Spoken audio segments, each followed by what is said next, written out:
Thanks for always finishing your lunch. Huh? I haven't been eating it. What? I've been throwing it away. I couldn't believe my ears.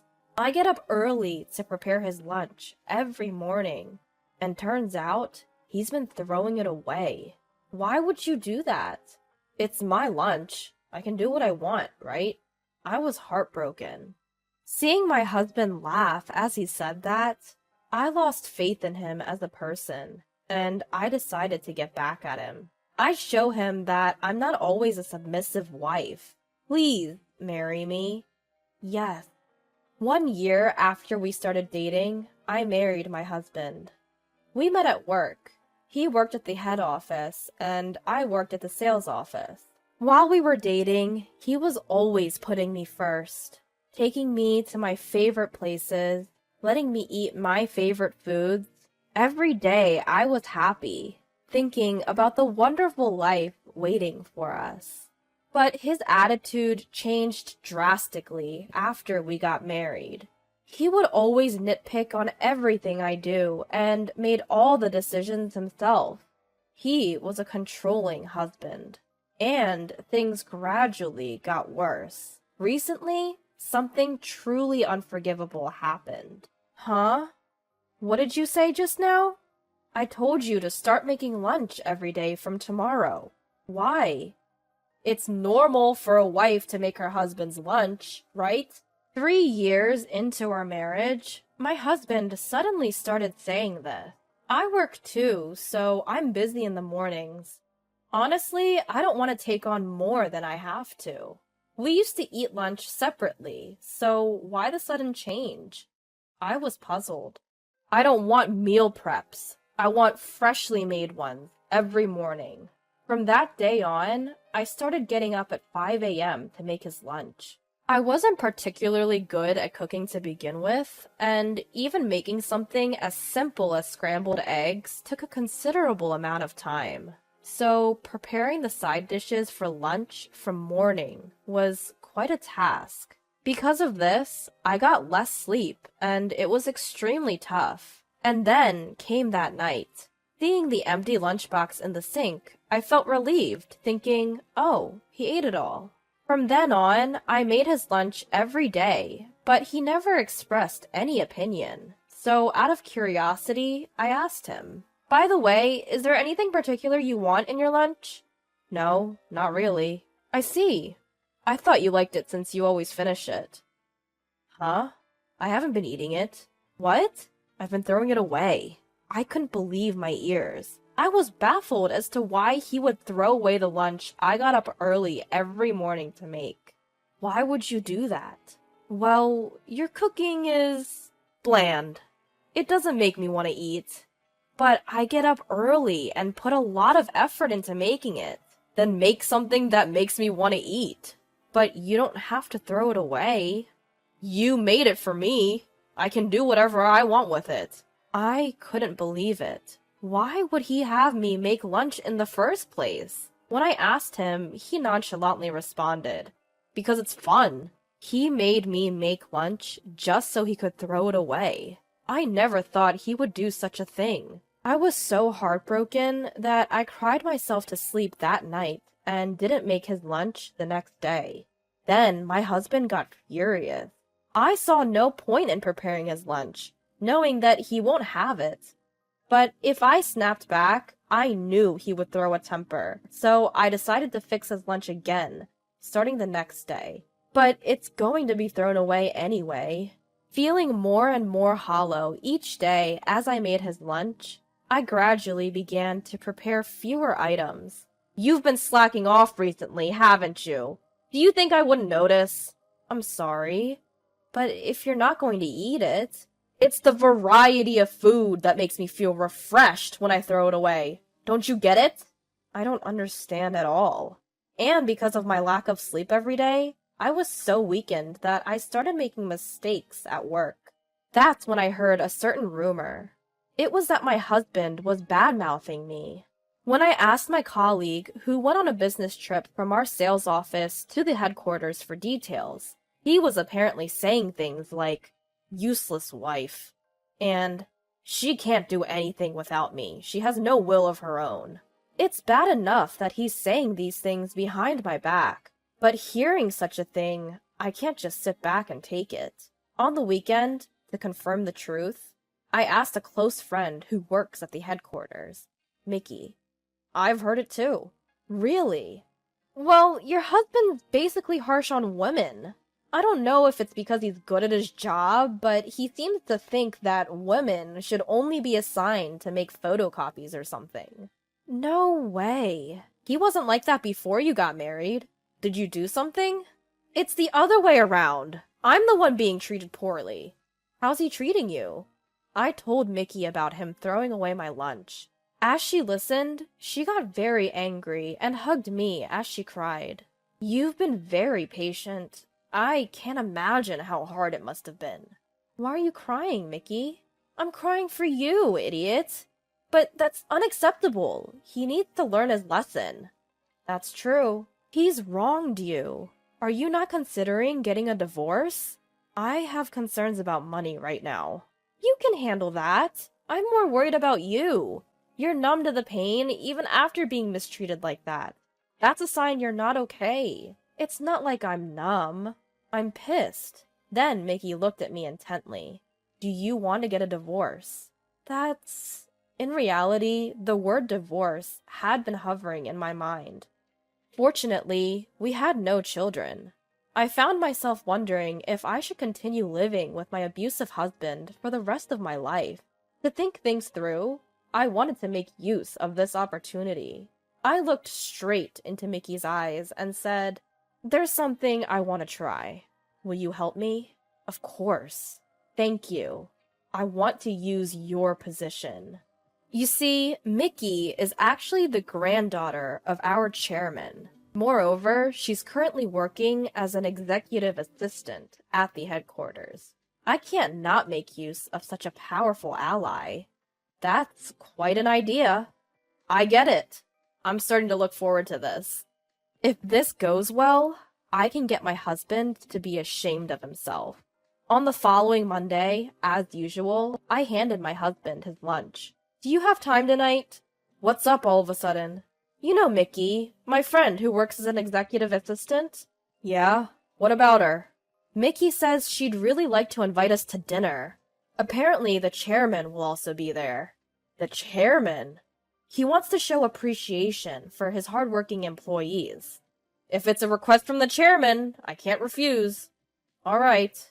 I thought he would be suspicious, but surprisingly, he agreed quite easily. Perhaps he was pleased with the thought of being invited by the chairman. With that, everything was in place. After work, I met up with my husband and confirmed, once again, that he had thrown away his lunch. Then we went to the restaurant specified by Mickey for dinner with the chairman. Feeling good about the fancy place, my husband began to boast about how competent he was. Today, I finished my work early and helped my colleagues. You know, being reliable is hard work when you're this good at your job. Is that so? The chairman's granddaughter is beautiful, and she's an executive assistant, so I bet she's good at her job, too. I'm just doing my job like everyone else. You don't need to be so humble. You're far different from my wife. He got on my nerves a bit, but the chairman moved on to the main topic. You get a packed lunch from your wife every day, don't you? Yes, she does work hard on that. What a wonderful thing! A lovingly prepared lunch from your wife. But it's the same thing every day. I'd like something extravagant once in a while. That's not something you should expect from your wife. Really? Don't you, as a chairman, get extravagant lunches? I prefer something simple. It's an everyday thing, after all. Oh, you're just joking. You've even arranged for us to eat in such a wonderful place today. My husband's attitude was completely different from usual. He must be trying to put on a good show in front of the chairman. I watched nervously, not knowing how it would turn out. So, you don't cook? The chairman asked. Cook? No, that's woman's work. I don't think that's the case nowadays. I think it's normal for men to work outside home, and for women to take care of home. We both work, but ideally, I'd like my wife to stay at home. Really? Men are breadwinners and women are homemakers. That's how it's supposed to be. That's a rather old-fashioned way of thinking. Really? I think all men in the world would think the same way. Despite the increase in women's participation in society, they end up taking a maternity leave or quit their job. In the end, it's men who run the society. And it's the same in our company as well. Don't you agree, Mr. Chairman? That was the first time I'd heard such a thing. But he should know that we can't live on his income alone. He was spouting off derogatory comments about women, but the chairman avoided addressing them and continued the conversation. "What do you think of men who cook?" he asked. "They're feminine. I've heard it's becoming more common, but I don't understand it. What if I told you that I enjoy cooking? Would you think I'm feminine? Huh? And what if I told you that I, not your wife, made today's lunch? What would you do? You're kidding, right?" You could feel the chairman's anger seeping through his words, and it's understandable, because his handmade lunch was thrown away. "Hey, what's this about?" "What do you mean, what? You said yourself you didn't eat your lunch today, right?" The plan that Mickey and I hatched involved getting some help from the chairman, who had recently taken up cooking as a hobby. Yesterday, the chairman had kindly given us some of his homemade dishes, which I repackaged and handed over to my husband this morning. You set me up?" "It was far different from what I usually cook. Anyone could tell at a glance." My husband, who must have thrown it away without checking, was momentarily at a loss for words. Watching this, Mickey speaks up. "Aren't you more concerned about the terrible things you're doing?" "What terrible things?" "It's strange to throw away food every day without even eating it." "That's right. It's the worst to just throw away something someone else has made for you, without any appreciation." "Well, if I had known it was made by you, sir, I wouldn't have thrown it away." My husband is trying to hastily backtrack, looking pale at the chairman's words. "So you wouldn't throw away the lunch I make, but it's okay for you to throw away the ones prepared by your wife?" "Well, she's no good of a wife. Can a husband do whatever he wants?" That was my last straw. "You are really the worst. What are you on about all of a sudden? Don't you realize how much your actions are hurting me?" "Huh? Why are you getting so worked up?" "I can't stand it anymore. I want a divorce."